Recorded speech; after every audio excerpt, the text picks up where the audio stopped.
Blender or Fusion 360 for 3D printing. Let's break down both tools, compare them, and find out which one is best for your project. First up, we have Blender. It's a free open-source 3D graphics suite launched in 1998. Blender shines in creating organic shapes like characters or artistic models, thanks to its sculpting and texturing tools. It's versatile with features for animation, rendering, and video editing. However, its interface can feel complex and precise mechanical designs aren't its strength.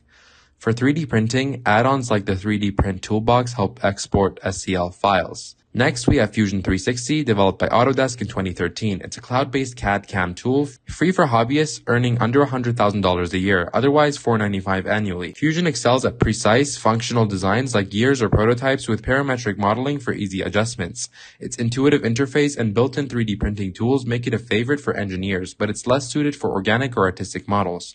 So, how do they compare? Blender's free and ideal for artistic, organic prints, but its learning curve and lack of precision can frustrate technical users.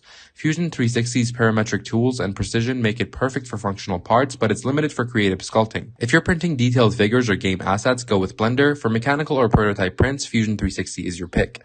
Check out our comparison chart below. Both tools are powerful, so choose based on your project's needs.